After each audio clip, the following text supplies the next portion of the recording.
Welcome to the channel everyone. आज हम लोग डिस्कस करने वाले हैं कॉम्प्लेक्स नंबर का next topic, that is what Argand plane and polar representation. ठीक बात है, आइए समझते हैं आर्गेंट प्लेन। अगर मैं आपसे कहूं आर्गेंट प्लेन जो है बेटा वो सिमिलर है आपका व्हाट द कार्टेशियन प्लेन का। अगर आपको याद होगा कार्टेशियन प्लेन जहां पे हम लोग एक्स वाई प्लेन बनाते थे, ये एक्स एक्सिस होता था, ये वाई एक्सिस, ये नेगेटिव का एक्स एक्सिस और ये नेगेटिव का वाई एक्सिस। ठीक बात है। अगर हमें कोई भी रियल नंबर का ऑर्डर्ड पेयर रिप्रेजेंट करना था एक्स वाई प्लेन पे, मतलब कार्टेशियन प्लेन पे, तो हम कहीं पे भी रिप्रेजेंट कर लेते थे। ये आपका होता था फर्स्ट कोऑर्डिनेट, ये सेकंड कोऑर्डिनेट, ये थर्ड और ये फोर्थ कोऑर्डिनेट। ठीक बात है। आप लोगों ने क्लास 10 में कोऑर्डिनेट सिस्टम भी पढ़ा था, पूरा पूरा चैप्टर था जिसमें आप लोगों ने डिस्टेंस फॉर्मूला, सेक्शन फॉर्मूला और एरिया ऑफ ट्रायंगल पढ़ा था। ठीक बात है। उसी कॉन्सेप्ट पे है आपका व्हाट द आर्गेंट प्लेन।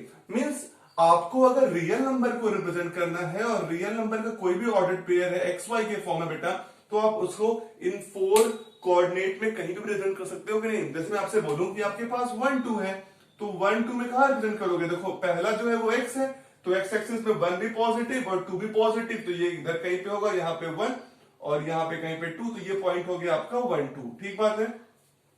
अब रही बात अगर आपको किसी कॉम्प्लेक्स नंबर को रिप्रेजेंट करना है, मैं क्या बोल रहा हूं, अगर आपको किसी कॉम्प्लेक्स नंबर को रिप्रेजेंट करना है तब क्या करोगे?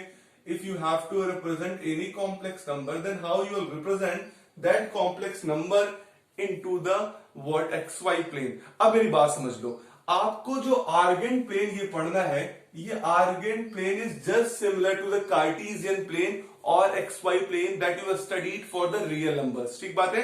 किसी भी रियल नंबर के ऑर्डर्ड पेयर के लिए जो तुमने पढ़ा है कार्टेशियन प्लेन, उसी का सिमिलर टू सिमिलर थिंग है व्हाट आर्गेंट प्लेन। इसी आर्गेंट प्लेन को हम लोग क्या कई बार बोलते हैं बेटा? कॉम्प्लेक्स प्लेन भी। क्या बोलते हैं? Complex plane. कॉम्प्लेक्स प्लेन क्यों बोलते हैं?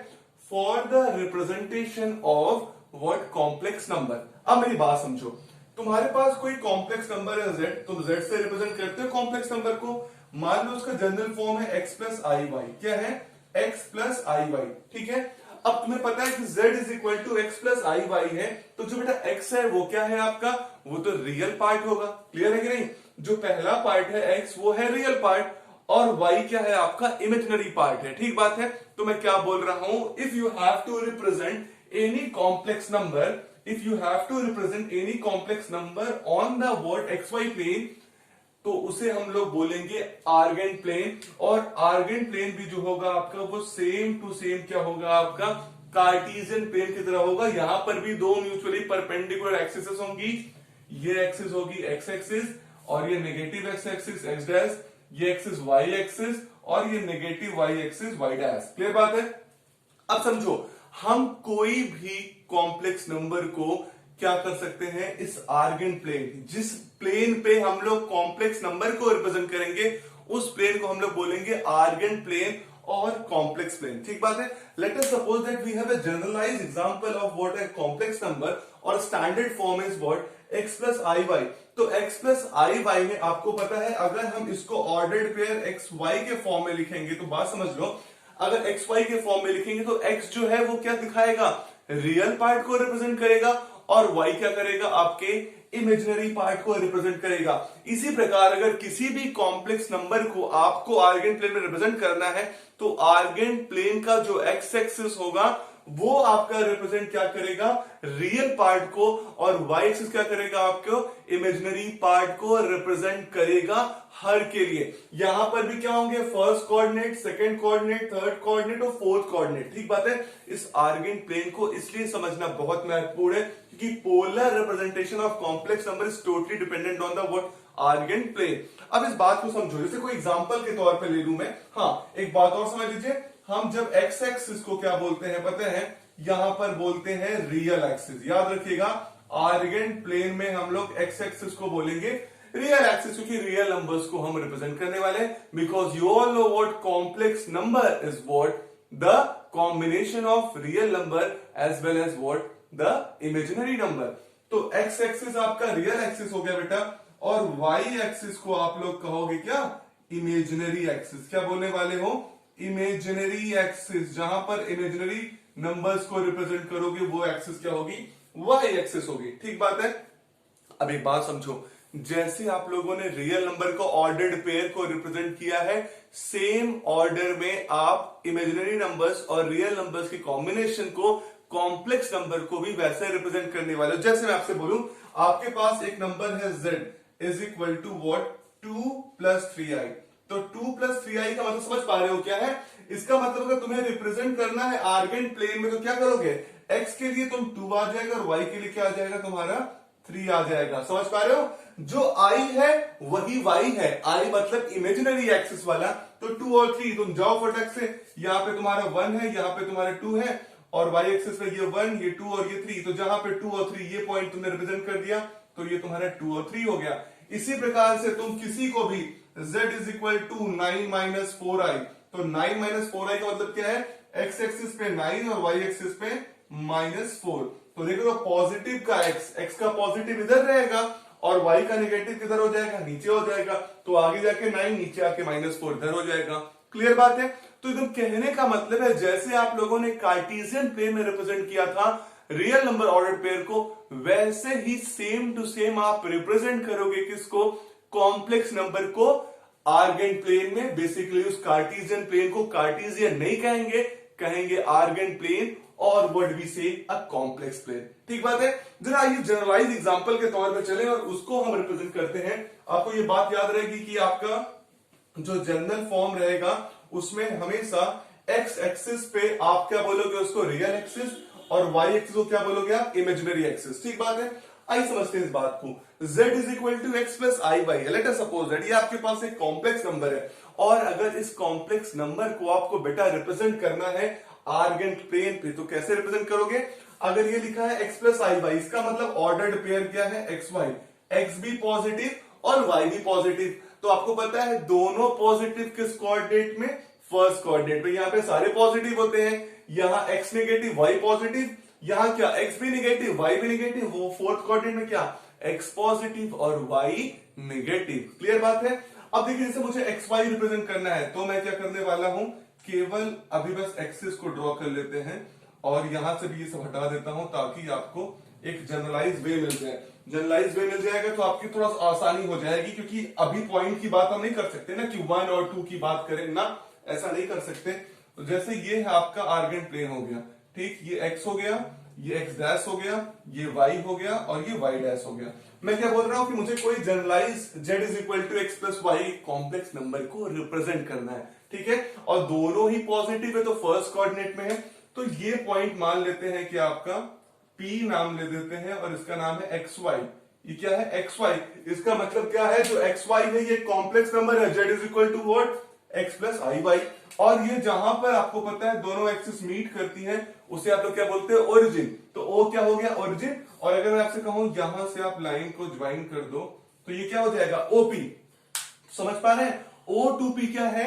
O to P is the distance of this particular point from the origin। इस पॉइंट मतलब इस कॉम्प्लेक्स नंबर का जो भी आप लोगों ने आर्गेंट प्लेन पर रिप्रेजेंट किया है उसका डिस्टेंस कहां से? ओरिजिन से क्या है? OP। और आप लोगों ने 10th में पढ़ा था डिस्टेंस फॉर्मूला। अगर आपको दो पॉइंट के बीच में डिस्टेंस निकालना है तो क्या करते थे? Under root x2 minus x1 का whole square plus y2 minus y1 का होल स्क्वायर। ही पढ़ते थे कि नहीं पढ़ते थे? तो देखो अगर मैं तुमसे कहूं you have to calculate the distance of OP, तो तुम कैसे करोगे? देखो OP का डिस्टेंस निकालना है तो क्या हो जाएगा?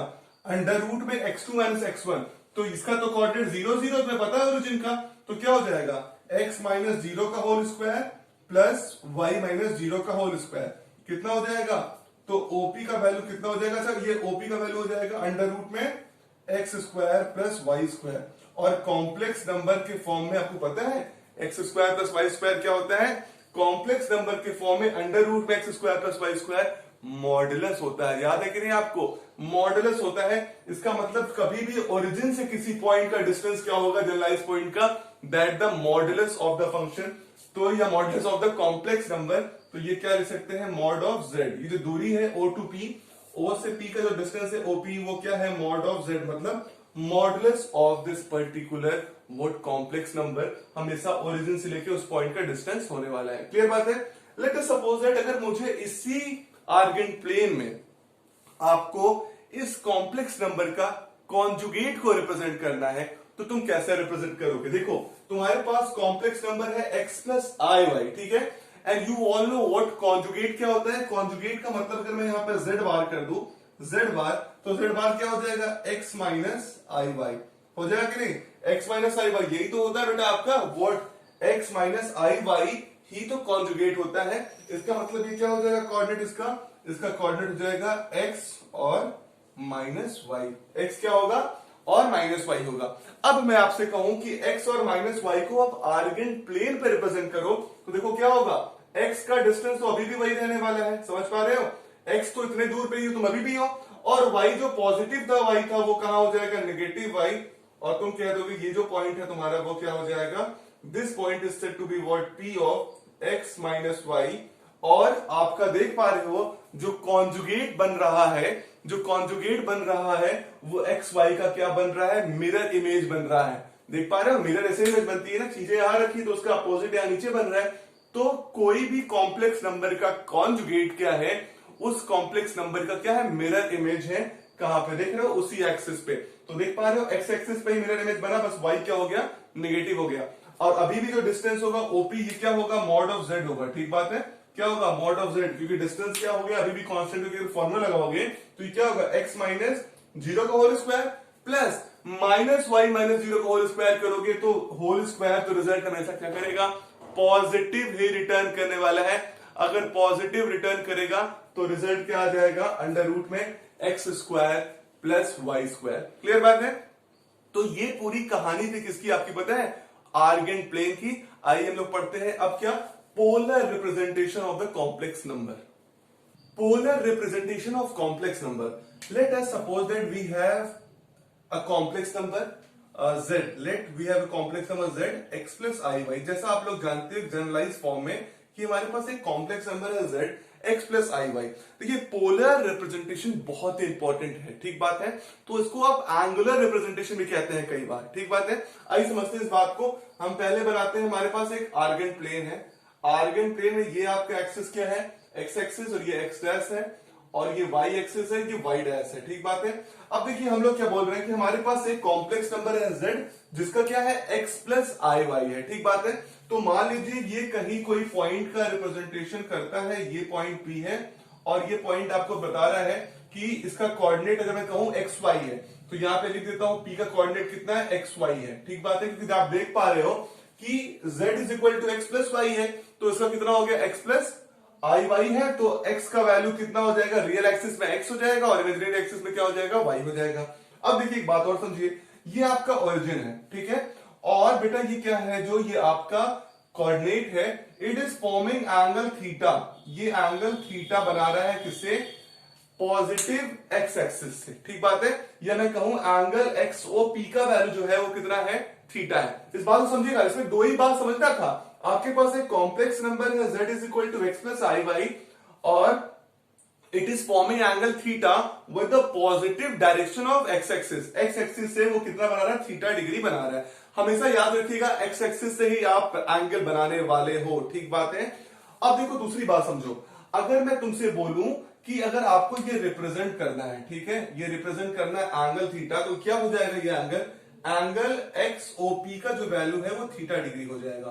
कितना हो जाएगा, एक्स ओपी का वैल्यू कितना हो जाएगा, थीटा डिग्री हो जाएगा। अब समझो इस बात को, अगर मैं कहूं यहां से मैं परपेंडिकुलर ड्रॉ कर लूं, देखो अगर मैं यहां से परपेंडिकुलर एक्स एक्सिस पे ड्रॉ कर लूं तो ये परपेंडिकुलर हो जाएगा। भाई देखना, अगर थोड़ा बहुत लाइन हिल गई हो तो इतना मैन्यूट फर्क को छोड़ना, ये परपेंडिकुलर हो गया, उसका नाम दे देता हूं PON, ठीक है, PON दे देता हूं। अब देखो खेल समझो, तुम लोगों ने भी ट्राइगोनोमेट्री में इतना पढ़ा है कि तुम्हें तो तैयार होगा सब चीजों को। देखो अब मैं तुमसे पूछूं, अगर ये पॉइंट PXY है तो O से N का डिस्टेंस कितना होगा, x, कंफर्म है, x एक्सिस पे डिस्टेंस हुआ ना, ON का डिस्टेंस कितना हो गया, x, और PN का डिस्टेंस कितना हो गया बेटा, ये डिस्टेंस हो गया y। बोलो किसी को डाउट है इसमें, नहीं ना भैया, O से N का डिस्टेंस x हो गया और P से N का डिस्टेंस y हो गया। देखो क्योंकि x आगे है और y ऊपर है, तो P का जो कोऑर्डिनेट है वो कितना था, xy था, तो यहां ON हो गया x और PN हो गया y, ठीक बात है। अब मैं क्या निकालना चाह रहा आप उसको समझिएगा। देखिए आपको, और ये क्या होगा, P ऑफ OP है ना, तो अगर OP जो है मैंने बताया है अभी आपको आर्गन प्लेन में, ओरिजिन से लेके किसी पॉइंट का जो डिस्टेंस होता है वो क्या होता है, मॉडुलस ऑफ z होता है कि नहीं है, आर्गुमेंट होता है। इसको हम लोग रिप्रेजेंट करेंगे r से। किससे रिप्रेजेंट करेंगे, r से। इस बात को याद रखिएगा। इसका मतलब मॉड z जो होगा वो कितना होगा, अंडर रूट में x square plus y square, कितना होगा, x square plus y square. और इस बात को याद रखिएगा आप लोग कि मॉड z को हम लोग रिप्रेजेंट करेंगे r से। किससे रिप्रेजेंट करेंगे, r से। तो आपका देखो ये ट्रायंगल OPN ट्रायंगल में आप देख पा रहे हो, आपका हाइपोटेनस r है, आपका बेस x है और आपका परपेंडिकुलर y है। तो मैं अगर आपसे बोलूं कि आप यहां पर x और y की वैल्यू निकाल सकते हो in the respect of theta, क्या थीटा के रेस्पेक्ट में आप x और y के लिए निकाल सकते हो, तुम कहोगे हाँ से निकाल सकते हैं। देखो यहां पे मैं लिखता हूं in triangle what PNO triangle in which angle n is what 90 degree. तो जहां पर 90 डिग्री है वहां पे राइट एंगल ट्रायंगल है और जहां पे राइट एंगल ट्रायंगल है वहां पे ट्रिग्नोमेट्री वर्क करने वाला है। अब देखो अगर OPN ट्रायंगल या जो भी लिखा है हम लोगों ने PNO लिखा है, तो इसमें आप एक बार हाइपोटेनस का रिलेशन बेस से और एक बार हाइपोटेनस का रिलेशन परपेंडिकुलर से, तो तुम्हें क्या मिल जाएगा, बेस और परपेंडिकुलर। और बेस है x और परपेंडिकुलर है y, तुम्हारा काम बन जाएगा। तो देखो अगर देखो यहां पे इन PNO में देखूं तो अगर साइन थीटा का रिलेशन लेना है तो साइन रिलेशन क्या होता है, परपेंडिकुलर अपॉन, देखो क्या होता है, साइन थीटा की वैल्यू कितनी हो जाएगी इसके अकॉर्डिंग, परपेंडिकुलर अपॉन हाइपोटेनस। तो परपेंडिकुलर कितना है, PN, परपेंडिकुलर कितना है PN और हाइपोटेनस तुम्हारा कितना है बेटा, OP। इस वैल्यू को सब्स्टिट्यूट कर दो। सो साइन थीटा, तो साइन थीटा तो एंगल थीटा ही है। Sine theta what is the value of PN, PN की वैल्यू कितनी है, देखो PN की वैल्यू है y और आपके OP की वैल्यू कितनी है, OP इज मॉडुलस और मॉडुलस को हमने माना है r। तो ये कितना हो गया, y अपॉन r। क्लियर बात है। तो देखो y इज इक्वल टू कितना हो जाएगा, r साइन थीटा। y की वैल्यू क्या हो जाएगी, r साइन थीटा। क्लियर बात है। इसी प्रकार अगर हम लोग cos का रिलेशन, देखो y क्या है, y आपको परपेंडिकुलर मिल गया। और अगर इसी प्रकार हम cos का रिलेशन ले लें तो क्या मिलेगा, देखो cos theta is equal to कितना हो जाता है, बेस अपॉन हाइपोटेनस। और बेस कितना है, ON, और हाइपोटेनस कितना है आपका, OP। तो ON अपॉन OP हो गया। और cos theta is equal to, ON की वैल्यू कितना है बाल को, ON है x और आपका OP कितना है बेटा, R मॉडुलस। तो x की वैल्यू यहां से कितनी हो जाएगी, x की वैल्यू हो गई R cos थीटा। x की वैल्यू कितनी हो गई, R cos थीटा। अब देखो आपको x की वैल्यू भी मिल गई थीटा के रेस्पेक्ट में और आपको y की वैल्यू मिल गई थीटा के रेस्पेक्ट में। और आपका जनरल फॉर्म है z is equal to x plus y. अगर आप z is equal to x plus y में क्या करते हो, z is equal to x plus y में तुम ये पूरी वैल्यूज को पुटअप कर देते हो। यहां लिखता हूं ऊपर z is equal to x plus y में ये वैल्यूज को तुम पुटअप कर देते हो x और y को। तो तुम्हारा जो अब रिप्रेजेंटेशन थीटा के रेस्पेक्ट में आएगा इसे हम लोग क्या बोलते हैं, polar representation of what, a complex number. तो आइए रखते हैं इस वैल्यूज को। मैं ये पूरे एंगल को हटा दे रहा हूं, आपने नोट डाउन कर लिया होगा। अब इस वैल्यूज को मैं यूज करके रखता हूं, x की वैल्यू क्या रख देता हूं, r cos थीटा और y की वैल्यू r sin थीटा। तो देखो z में रखा, x की वैल्यू कितनी हो जाएगी, r cos theta plus I और y की वैल्यू कितनी हो जाएगी, r sin थीटा। अब दोनों में से मैं क्या करता हूं बेटा, r को कॉमन ले लेता हूं। तो z इज इक्वल टू कितना हो जाएगा, देखो r बाहर लेने पे ये हो जाएगा cos theta plus I sin theta. ठीक बात है।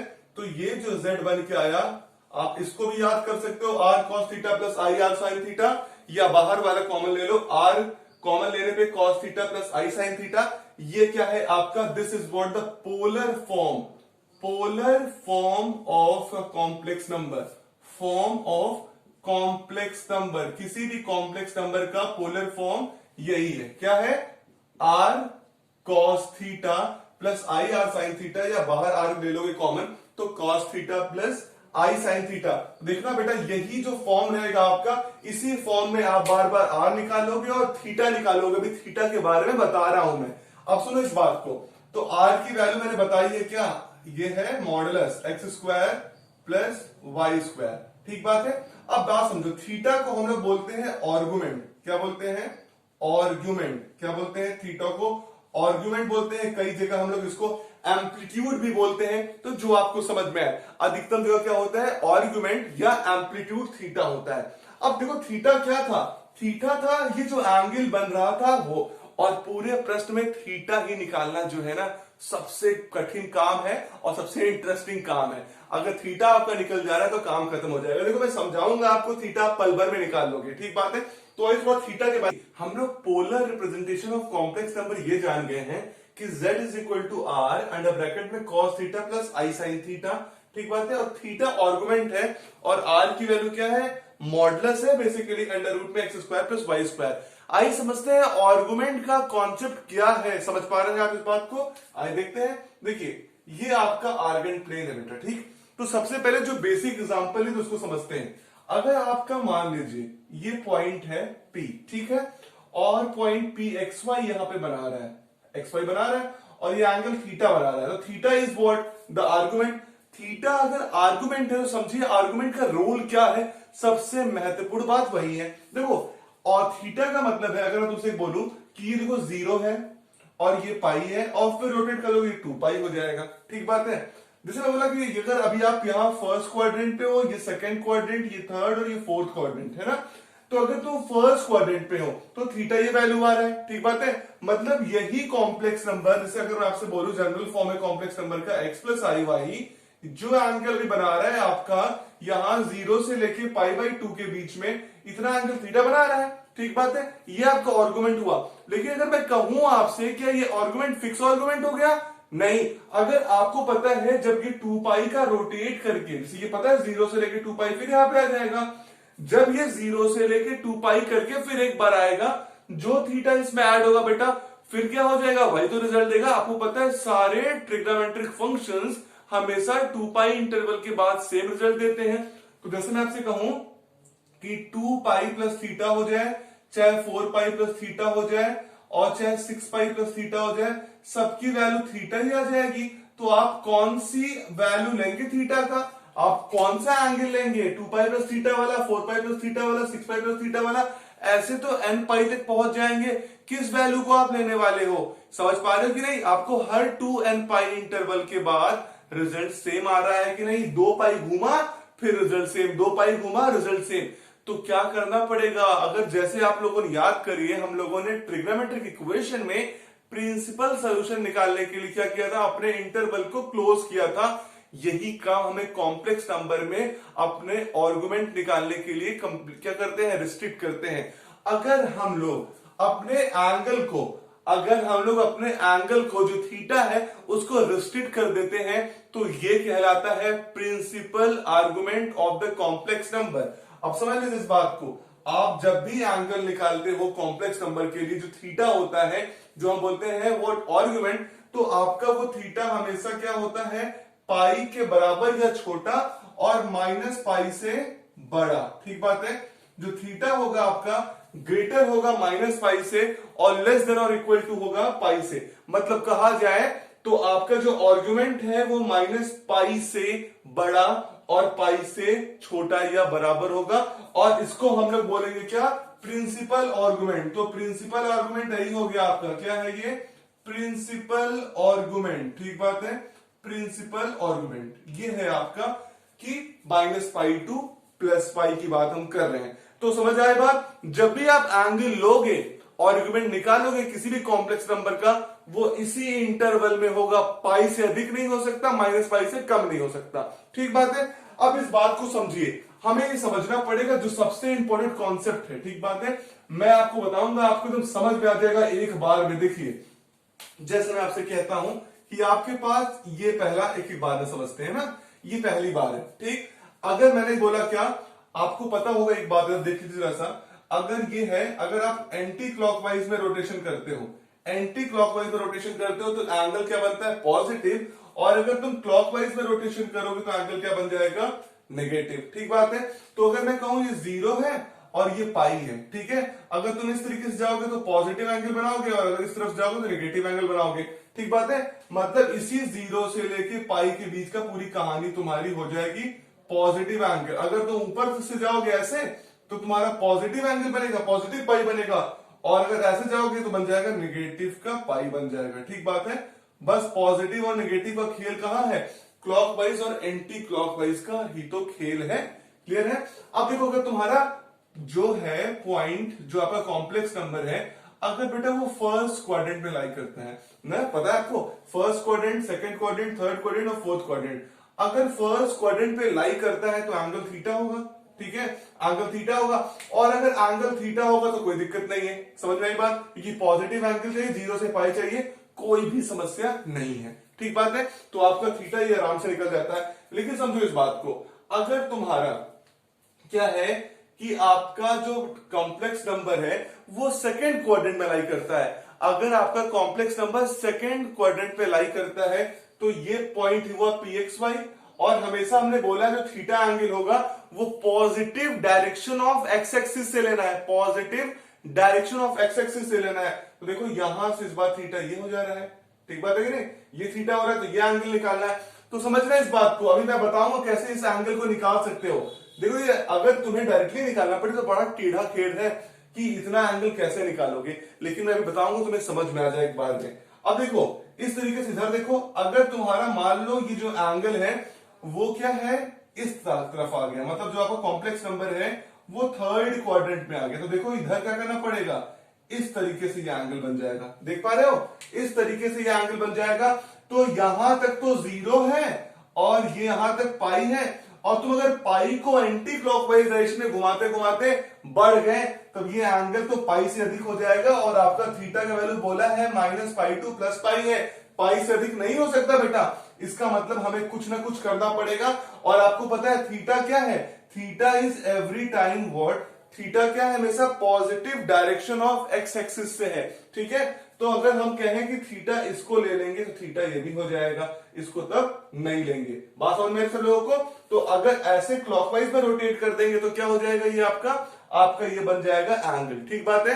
तो ये एंगल आप ले लोगे। समझ पा रहे हो कि मैं बोल रहा हूं, ये एंगल आप नहीं लोगे। क्यों, ये एंगल अगर तुम लोगे तो ये तुम पाई से अधिक हो जा रहे हो, और पाई से अधिक एंगल नहीं लेना है भूल कर भी। इस बात को आप ध्यान पूरे दिमाग में रख लीजिए, पाई से अधिक एंगल आप नहीं ले सकते हो। ठीक बात है। और अगर फोर्थ केस देखो, अगर एंगल आपका जो है वो फोर्थ कोऑर्डिनेट में होगा, तुम इतना घुमा दोगे तो देख रहे हो, अभी तो तुम पहले से अधिक थे, अभी और घुमा दिया और अधिक हो गए, तो ये समस्या हो जा रहा है कि नहीं। तो ये आपका थीटा नहीं होगा, ये एंगल यहां से थीटा लेना पड़ेगा, और यहां से तुम थीटा ले लोगे तो ये क्या हो जाएगा, तुम्हारा निगेटिव थीटा आएगा, और यहां पर भी निगेटिव एंगल आने वाला है। ठीक बात है। तो देख पा रहे हो, अगर तुम्हारी एंगल जो है अगर फर्स्ट कोऑर्डिनेट और सेकंड कोऑर्डिनेट में तो पॉजिटिव का काम चलेगा, लेकिन थर्ड और फोर्थ में आ जाओगे तो नेगेटिव हो जाएगा। लेकिन ये तुम आर्गुमेंट निकालोगे कैसे, ये थीटा निकालोगे कैसे, मैं तुम्हें एक बार ही बताऊंगा, तुम तैयार रख लोगे हमेशा के लिए। आइए देखते हैं ये एंगल कैसे निकालते हैं। आपको ये कॉन्सेप्ट क्लियर हुआ कि नहीं, कि ये दोनों किसी से कोई दिक्कत नहीं है, लेकिन जहां थर्ड पहुंच रहे हैं ये मोर देन 180 हो जा रहा है, तो इसको इधर से एंगल लेना पड़ रहा है। क्यों, क्योंकि यहाँ पे 180 से अधिक चलेगा काम नहीं, आप निगेटिव कर सकते। देखो यहाँ पे निगेटिव हो जाएगा, ये 90 से अधिक निगेटिव में चलेगा, ये 90 से कम निगेटिव में चलेगा।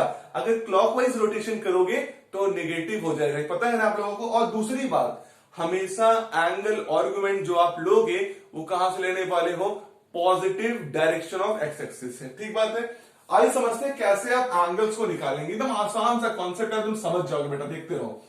हमें यही बात फिर से समझना है कि हम 4 क्वाड्रेंट पे कहीं पे भी हो सकते हैं। ठीक है, 4 क्वाड्रेंट पे हम लोग कहीं पे भी हो सकते हैं। मान लीजिए आप पहली बार फर्स्ट क्वाड्रेंट में हो, तो देखो केस फर्स्ट जब आप कहां पे हो, व्हेन जेड मतलब क्या है, complex number, when Z lies in first quadrant. ठीक है, पहले क्वाड्रेंट पे लाई कर रहा है, तो देखो चित्र ऐसे बनेगा इसका, देखो ये लाई कर रहा है तो इधर ऐसे बनेगा। तो देखो जब भी तुम होगा तो हर केस के लिए तुम निकालोगे एक वैल्यू tan अल्फा, एक एंगल निकालोगे tan अल्फा का। बहुत ध्यानपूर्वक समझो, ये है pxy बन जाएगा। तो देखो tan अल्फा मानो, तुमने एंगल अल्फा माना, ठीक है, अल्फा एंगल मानोगे।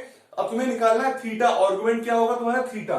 तो देखो tan अल्फा क्या होता है, तुम्हें पता होगा, तुम लोग भी जानते हो कि tan, अगर मान लो ये एंगल अल्फा है तो होता क्या है, परपेंडिकुलर अपॉन बेस होता है। तो क्या होता है, परपेंडिकुलर अपॉन बेस, तुम जानते हो tan होता है। अब देखो अगर ऐसे बनोगे तो ये परपेंडिकुलर यहां ड्रॉ करो, ये तुम्हारा क्या हो जाएगा x, और ये क्या हो जाएगा y।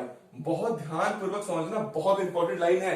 अगर ये क्लियर तो पूरा पूरा क्लियर हो जाएगा आर्गुमेंट। देखो तो tan alpha is equal to perpendicular upon base है बेटा, तो देखो tan अल्फा की वैल्यू क्या रख सकते हैं, ये tan अल्फा हुआ परपेंडिकुलर, देखो परपेंडिकुलर y है और बेस क्या है आपका x है, ठीक है, तो y अपॉन x हुआ। इसको हमेशा मॉडुलस में रखो और तुम y को क्या कह सकते हो, तुम कह सकते हो इमेजिनरी पार्ट ऑफ z और x को क्या बोल सकते हो तुम, रियल पार्ट ऑफ z। अरे बोलो भैया तो पता है ना z is equal to x plus I y लिखते हो, बोलो z is equal to x plus I y लिखते हो, तो x क्या है, x क्या है रियल पार्ट है और y क्या है इमेजिनरी पार्ट है, तो ऐसे लिखा tan alpha is equal to y upon x is equal to imaginary part of z upon real part of z। ठीक बात है। अब बात समझो इस बात ध्यान से, अब मैं बार बार ऐसे नहीं प्रूफ करूंगा, मैं बार बार बस एक ही चीज लिखूंगा tan alpha tan alpha. tan alpha निकालना बता दिया, tan अल्फा कैसे निकल रहा है, कोई भी तरीके से एंगल लेना है, ये आप जहां पर एंगल बनाओगे वो परपेंडिकुलर अपॉन बेस से रिलेशन बन जाएगा, उसे हम क्या कहेंगे y अपॉन x कहेंगे मॉडुलस में, या imaginary part of z upon real part of z कहेंगे। अभी तुम्हारा क्या केस, जब तुम z हो कहां पे, फर्स्ट क्वाड्रेंट पे हो, तो फर्स्ट क्वाड्रेंट पे जो अल्फा है ना, आपको एंगल निकालना है theta, theta is what principal argument के बीच के लिए एंगल, और थीटा इज व्हाट आर्गुमेंट, तो थीटा की वैल्यू क्या हो जाएगी, अल्फा हो जाएगी। समझ पा रहे हो कि नहीं। जब अगर तुम पहले केस में रहोगे तो फर्स्ट केस में तुम्हारा थीटा है वही क्या हो जाएगा तुम्हारा अल्फा, तो अल्फा और थीटा बराबर रहेगा। देखो जितना एंगल तुमने यहां पे बनाया, जितना tan x plus tan y देख रहे हो, इसे ये है z की value r cos theta plus i sin theta ना, तो ये जो रिलेशन बन रहा है cos थीटा और i sin थीटा को, यहाँ पे जो एंगल बना रहा है फर्स्ट क्वाड्रेंट में, आपको याद रख लेना कि जो थीटा होगा वो अल्फा के बराबर होगा। क्लियर बात है, याद रहेगा सबको। अब आइए समझते हैं सेकंड केस, केस 2 बेटा, व्हेन थीटा, या मैं कहूं when z is in second quadrant, जब सेकेंड क्वाड्रेंट में z हो, ठीक बात है, कॉम्प्लेक्स नंबर। अब समझो चित्र देखो उसको, ये तुम्हारा है इस तरीके से, अच्छा सेकेंड क्वाड्रेंट में है तो बढ़िया चित्र बना ले थोड़ा सा फटाफट। देखो ये ऐसे बनेगा, ये आपका है और ये हो गया आपका 0 और ये है पाई, तो सेकेंड क्वाड्रेंट में ऐसे आया आपका, ठीक बात है। अब देखो ये आपका P है एक्स वाई और एंगल क्या है बेटा, ये थीटा, ये एंगल थीटा है, ठीक है। आपका positive direction of X axis से ले रहे हो तो ये तो थीटा हुआ, ये थीटा हुआ। अब देखो थीटा ये निकालना बहुत कठिन है, लेकिन अगर मैं तुमसे कहूं इस तरीके से, देखो यहां पर तुम निकाल लो, अगर तुम इस तरीके से यहां से निकाल लो और बोल दो ये एंगल अल्फा है, बोलो अगर तुम बोल दो ये एंगल अल्फा है, तो बताओ ये पूरा एंगल पाई है, तो थीटा की वैल्यू कितनी हो जाएगी, पाई माइनस अल्फा। समझ पा रहे हो कि नहीं। अगर मैं कहूं तुम अल्फा, क्योंकि तुम्हें अल्फा निकालना आसान है, ये पॉइंट पी एक्स वाई है, तो यहां से तुम tan अल्फा निकाल लोगे, इस एंगल से देख पा रहे हो, इस एंगल से तुम अल्फा निकाल लोगे, क्योंकि ये x पता है तुम्हें, ये तुम्हें पता है भाई, कैसे निकाल लोगे कि tan alpha is equal to perpendicular upon base, या याद ये करना है कि tan alpha is equal to y upon x। इतना बात याद रहेगा कि imaginary part of z upon real part of z, तो तुम कभी भी tan अल्फा निकाल लोगे, तो यही तो tan अल्फा हुआ।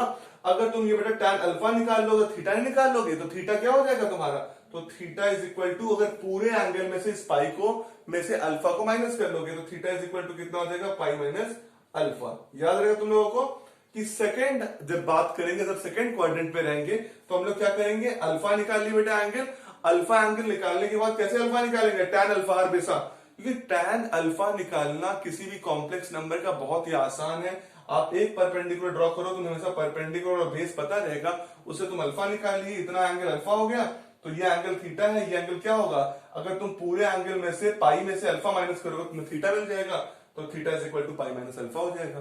क्लियर बात है, ये पूरी कहानी है, तो तुम्हें हर में tan अल्फा निकालना है। आइए तीसरा केस देखते हैं। केस तीसरा ये है कि अगर आप कहां पे हो, थर्ड क्वाड्रेंट में हो, कहां पे हो, थर्ड क्वाड्रेंट में हो, तब कैसा बनने वाला है, बहुत ध्यान करो, समझो इस वीडियो को एकदम, जहां पे रुक जाए करो वहां पॉज करके खुद बना ले करो। तो केस 3 ये है, when z is in third quadrant, जब थर्ड क्वाड्रेंट में z होगा, ठीक बात है। तो देखो ये ऐसा चित्र बनेगा तुम्हारा, यहां पर देखो ये थर्ड क्वाड्रेंट पे आ गया p ऑफ एक्स वाई। अब एक बात समझो, ये एंगल तुम्हारा पूरा थीटा हो जाएगा, है कि नहीं। अगर तुम ये एंगल लोगे तो तुम फंस जाओगे, सही है कि नहीं, तुम फंस जाओगे। क्यों फंस जाओगे, क्योंकि ये मोर देन पाई हो जाएगा। प्रिंसिपल आर्गुमेंट कहता है भैया कभी भी आप मोर देन नहीं ले सकते, व्हाट, पाई।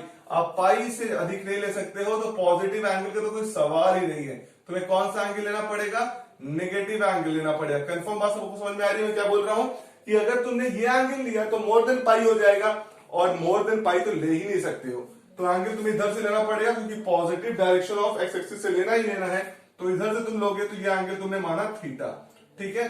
और ये एंगल माइनस का थीटा बनने वाला है, जो भी एंगल होगा माइनस का, क्योंकि देखो क्लॉकवाइज हो रहा है।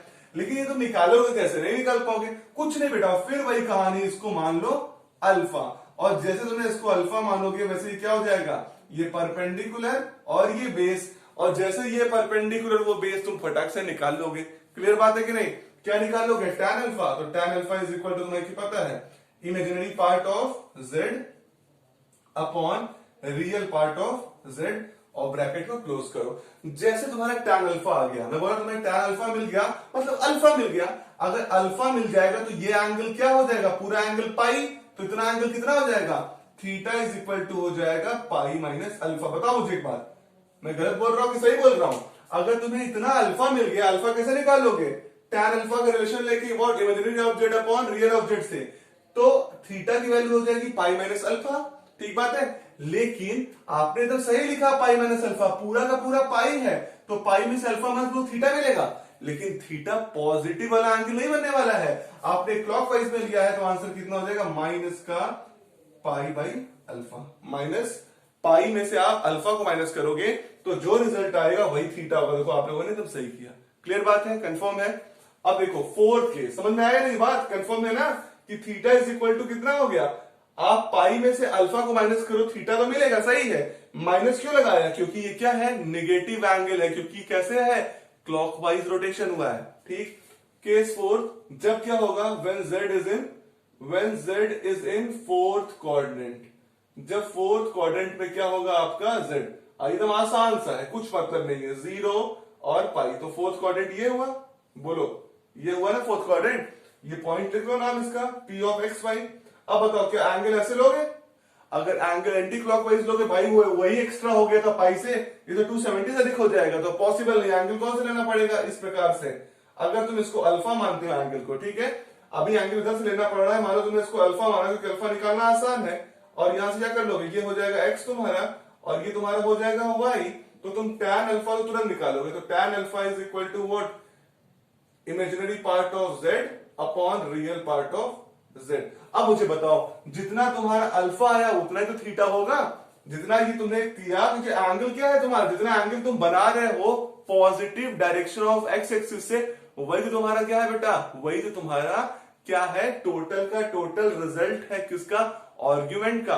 तो देख रहे हो tan alpha is equal to आ गया imaginary part of z upon real part of z। और तुम्हें क्या निकालना है? बताओ, तुम्हें तो थीटा निकालना है। तो यही तो थीटा भी है ना, यही तो थीटा है। क्योंकि क्यों थीटा है? ये positive direction of X axis से लियो, तो थीटा की वैल्यू कितनी हो जाएगी? अल्फा। लेकिन पॉजिटिव की नेगेटिव? नेगेटिव, क्योंकि कैसा तुमने किया है इसको? तुमने क्लॉकवाइज रोटेशन किया है, तो थीटा इज इक्वल टू कितना हो जाएगा? माइनस का अल्फा। ये याद रहेगा। ये 4 डिफरेंट केसेस हैं। अगर ये चारों केसेस को आपने एक बार में समझ लिया, तो आपका कोई भी पोलर रिप्रेजेंटेशन कभी भी गलत हो ही नहीं सकता है। एक बार इसका समरी फटाफट लिखते ताकि आपको एकदम क्लियर हो जाए। आइए चारों क्वाड्रेंट का समरी लिखते हैं कि अगर आपका z क्या हो लाई करे कहां कहां? फर्स्ट, सेकंड, थर्ड क्वाड्रेंट पे, फर्स्ट, सेकंड, थर्ड और फोर्थ क्वाड्रेंट पे। ठीक बेटा है। तो आप यहां पे क्या लिख रहे हो कि थीटा, आर्गुमेंट क्या क्या आने वाला है, बस एक बार इसको समझ जाओ, कहानी पूरी क्लियर है। ठीक बात है। तो यहाँ पे तुम लिख सकते हो कि हमेशा तुम निकालोगे tan अल्फा।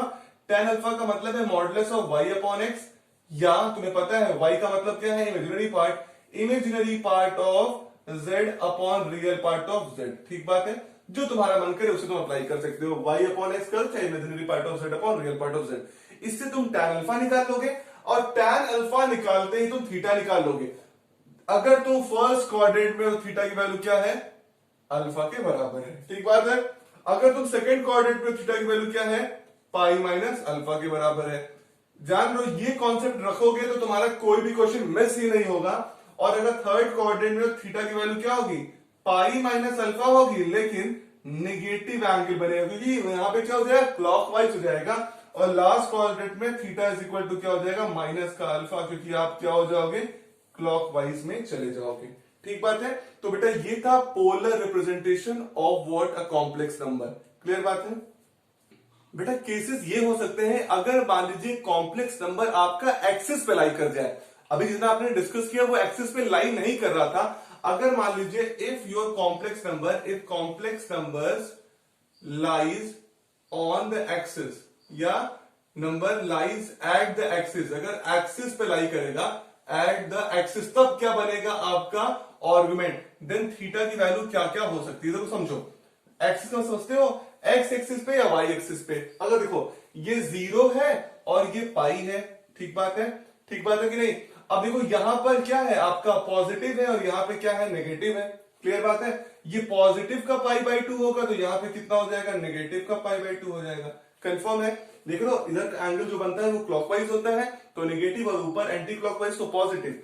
अगर मान लो क्या है, इफ कॉम्प्लेक्स नंबर, देखो z लिखते हैं, z directly, if z lies on, if z lies on positive x axis, अगर पॉजिटिव एक्स एक्सिस पे लाई करेगा तो बताओ थीटा की वैल्यू कितनी हो जाएगी।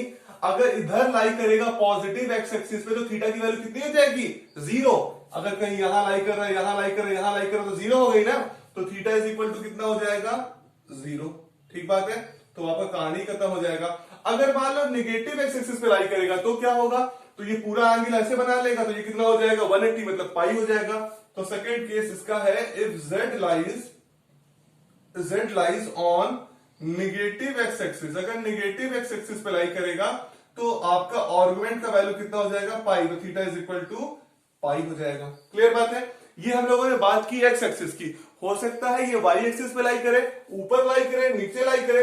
अगर देखो पॉजिटिव वाई एक्सिस पे लाई करेगा तो थीटा की वैल्यू पाई बाई 2 हो जाएगी, और अगर नेगेटिव वाई एक्सिस पे लाई करेगा थीटा की वैल्यू माइनस पाई बाई 2 हो जाएगी। इसको भी लिख लेते हैं। तो तीसरा केस क्या, if theta if z lies on positive y axis तो क्या हो जाएगा, थीटा की वैल्यू कितनी हो जाएगी आपकी, थीटा की वैल्यू हो जाएगी पाई बाई 2, मतलब आर्गुमेंट कितना हो जाएगा, पाई बाई 2 हो जाएगा। और फोर्थ केस अगर आपका क्या, इफ z लाइज, अगर z lies on negative y axis हो जाएगा, नेगेटिव वाई एक्सिस हो जाएगा तो आपका थीटा की वैल्यू कितनी हो जाएगी, माइनस का पाई बाई 2। तो ये चारों केस इधर वाला और वो 4 केस आप याद कर लेंगे। याद भी नहीं करना है, समझना है। अगर एक बार आप समझ जाएंगे तो कोई भी क्वेश्चन पोलर रिप्रेजेंटेशन का लगा लेंगे। और तो क्वेश्चन बेटा ये हमारे पास है, z is equal to 1 plus i root 3, इसको रिप्रेजेंट करना है पोलर फॉर्म में। तो देखो पोलर फॉर्म में रिप्रेजेंट करना है तो general form of polar form लिख लेते हैं। क्या होता है आपको पता है, z इज इक्वल टू क्या होगा, r cos theta plus I R sign theta. ठीक बात है। या इसको आप लिख सकते हो z में r कॉमन लेके cos theta plus what I sine theta. ठीक बात है। ये आपका पोलर फॉर्म का स्टैंडर्ड फॉर्म है। अब यहां पर देखो आपको निकालना क्या होता है, r निकालना होता है, थीटा निकालना होता है। ठीक है। अब देखो तुम्हें पता है कि r जो है वो क्या होता है, अंडर रूट में x square plus y square, क्योंकि ये है क्या बेटा आपका, it is what the modulus of the complex number. अगर मैं आपसे कहूं इसको स्टैंडर्ड फॉर्म से क्या कंपेयर करो x प्लस आई वाई को, तो क्या हो जाएगा, z is equal to x plus I y होगा। x की वैल्यू कितनी हो जाएगी, देखो x की वैल्यू हो जाएगी 1 और y की वैल्यू कितनी हो जाएगी, रूट 3। हर बार आप यही करोगे, जब भी क्वेश्चन मिलेगा उस क्वेश्चन को आप कंपेयर करोगे standard equation of complex number से। ठीक बात है। अगर आपने इसे कंपेयर किया, x की वैल्यू 1 मिली, y की वैल्यू रूट 3 मिली, आप इसे r निकाल सकते हो। r की वैल्यू क्या हो जाएगी, अंडर रूट में x की वैल्यू 1 का स्क्वायर प्लस y का वैल्यू रूट 3 का स्क्वायर। इसका मतलब कितना हो गया, r की वैल्यू अंडर रूट में 1 प्लस रूट 3 का स्क्वायर 3। इसका मतलब कितना हो गया, r की वैल्यू हो गई रूट का 4, और रूट का 4 कितना होता है, रूट का 4 कितना होता है 2, तो r इज इक्वल टू कितना हो जाएगा 2। क्लियर बात है। मैं क्या बोला, x square plus y square under root में होता है, आपने इसको सॉल्व किया तो रूट 4 आया, r की वैल्यू 2 हो गई। अब देखो r की वैल्यू 2 आ गई, अब हमें निकालना होगा थीटा। थीटा मतलब आर्गुमेंट, और मैंने आर्गुमेंट निकालने के लिए आपको बताया है रूल, क्या कि पहले आप निकालते हो tan अल्फा, और tan अल्फा मैंने क्या बताया था आपको, व्हाट बताया था, imaginary part of z upon real part of z से आप मॉडुलस निकालोगे। तो देखो tan अल्फा कितना हो जाएगा, समझो इस बात को, tan alpha is equal to imaginary of z, z का इमेजिनरी पार्ट क्या है, देखो √3, ठीक बात है, √3 अपॉन, समझ पाए कि नहीं, जो y का वैल्यू है बेटा, इसको ये भी तो लिख सकते हैं मॉडुलस y अपॉन एक्स, वही मतलब है, समझ गए कि नहीं, सेम टू सेम मतलब है। तो y का मतलब कितना हो गया √3 और x का वैल्यू कितना हो गया 1, तो रियल पार्ट ऑफ z कितना है 1, तो tan अल्फा की वैल्यू कितनी आ गई बेटा, tan अल्फा की वैल्यू आ गई √3, tan अल्फा की वैल्यू आ गई √3, लेकिन आपको तो अल्फा क्यों निकालनी पड़ेगी, तो यहां पे मैं लिखता हूं tan alpha is equal to √3। तो बताइए किस वैल्यू के लिए √3 आपकी वैल्यू आती है, आपको पता है 60 डिग्री के लिए, इसका मतलब अल्फा की वैल्यू कितनी हो जाएगी π/3, आपको मिल गया अल्फा इज इक्वल टू π/3। अब आपको निकालना है आर्गुमेंट, आर्गुमेंट का मतलब क्या होता है थीटा, और आपको मैंने बताया है अगर आपको आर्गुमेंट निकालना है तो आपको देखना पड़ेगा आपका कॉम्प्लेक्स नंबर किस कोऑर्डिनेट में है। तो आप देख पा रहे हो कि आपका कॉम्प्लेक्स नंबर दोनों पॉजिटिव है, तो फर्स्ट कोऑर्डिनेट में है, तो इसका मतलब क्या है z is in first coordinate, ठीक बात है, अगर फर्स्ट कोऑर्डिनेट में है, या कई बार कोऑर्डिनेट भी बोलते हैं, कोई फर्क नहीं पड़ता है, तो इसका मतलब अगर z फर्स्ट कोऑर्डिनेट में है तो आपको अल्फा की वैल्यू क्या, थीटा की वैल्यू क्या होती है, अल्फा होती है, तो थीटा की वैल्यू भी कितनी हो जाएगी π/3।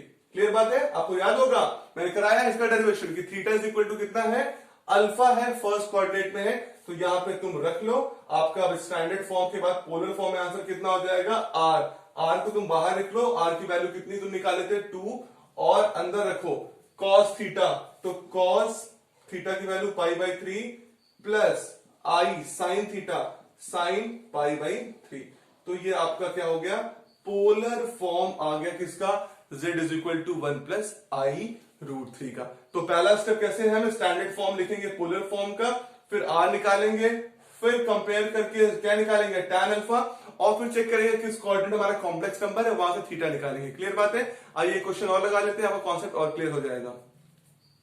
Question is what, z is equal to -1 और -i, ये आपको कॉम्प्लेक्स नंबर दिया है, इसको पोलर फॉर्म में रिप्रेजेंट करना है। तो पोलर फॉर्म का स्टैंडर्ड फॉर्म क्या है, z, r बाहर रख लो, cos theta plus i sin theta है। क्लियर बात है, आपको ये बात पता है। अब क्या मैं बोला हूं आपसे कि आपको दो चीज निकालना होता है, r और निकालना होता है थीटा।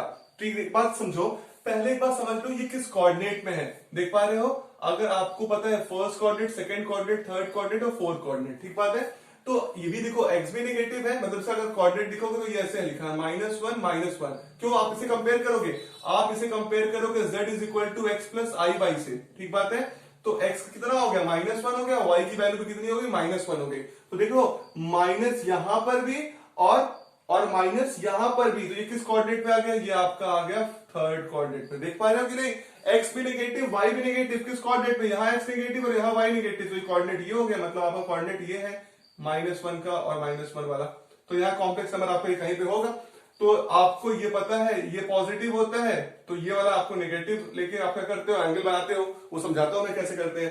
तो r पहले निकालते हैं, r क्या होता है अंडर रूट में x square plus y square, ठीक बात है, और जब हम लोगों ने कंपेयर किया, हमेशा क्वेश्चन जब देगा तो हम z is equal to x plus I y से कंपेयर करेंगे, तो x की वैल्यू कितनी हो गई हम लोग की, देखो बेटा -1 हो गई, और y की वैल्यू भी कितनी हो गई -1। जब हम लोगों ने x प्लस आई वाई से कंपेयर किया, देख रहे हो x जगह पे क्या रखा है -1 और y की जगह क्या, y की जगह क्या रखा है -1, तो आपकी x की वैल्यू भी -1, y की वैल्यू भी -1, ठीक है।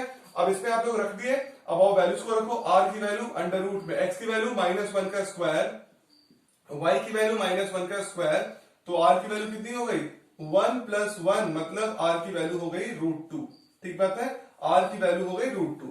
अब कहानी बचा है आपका आर्गुमेंट निकालने का, थीटा निकालने का, और मैंने आपको बताया है कि जब भी आपको थीटा निकालना है तो आप क्या निकालते हो, पहले tan अल्फा, तो ठीक है, tan अल्फा की वैल्यू मैं बता चुका हूं आप लोग क्या होता है, modulus of x upon y, या sorry modulus of y upon x, modulus of y upon x, या इसको कई बार हम लोग लिखते हैं क्या, modulus of imaginary part of z upon real part of z, बात तो एक ही चीज होती है, ठीक बात है।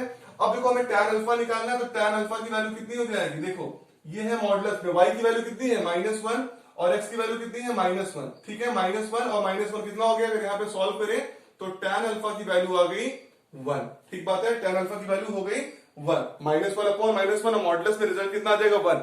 अब मुझे बताओ, हमें तो tan अल्फा थोड़ी चाहिए, हमें तो अल्फा चाहिए ना, अल्फा की वैल्यू कितनी हो जाएगी, कब वैल्यू होती है 1, π/4 पे, तो अल्फा की वैल्यू हो गई π/4।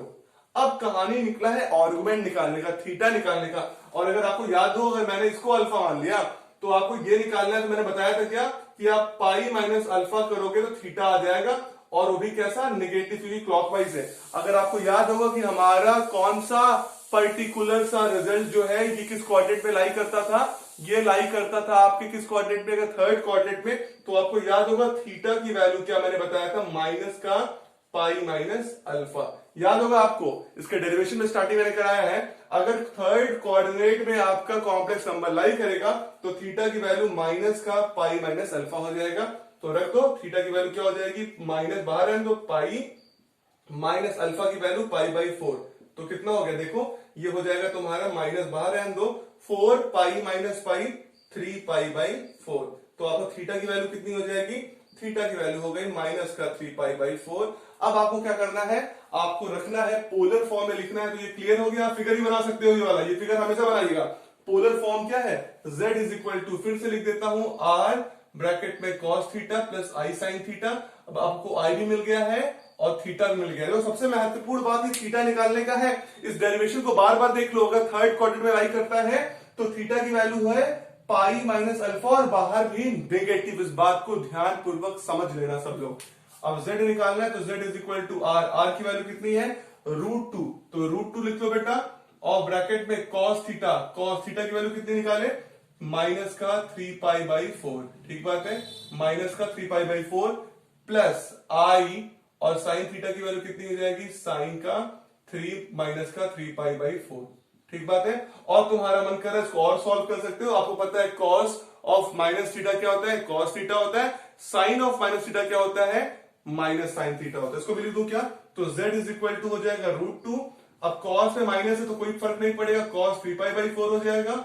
और अगर साइन का है तो बाहर माइनस आ जाएगा, तो minus I sine 3 pi by 4 will your result और the polar representation of this complex number -1 -i। क्लियर बात है। तो सबसे पहले हम क्या निकालते हैं, r, और उसके बाद निकालते हैं tan अल्फा। tan अल्फा का मतलब है y अपॉन x, या imaginary part of z upon real part of z।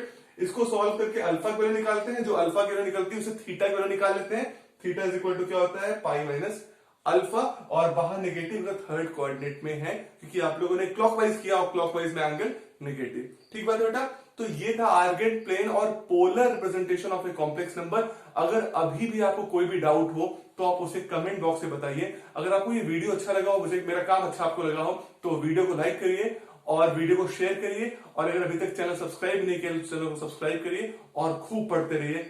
आपका बहुत बहुत धन्यवाद।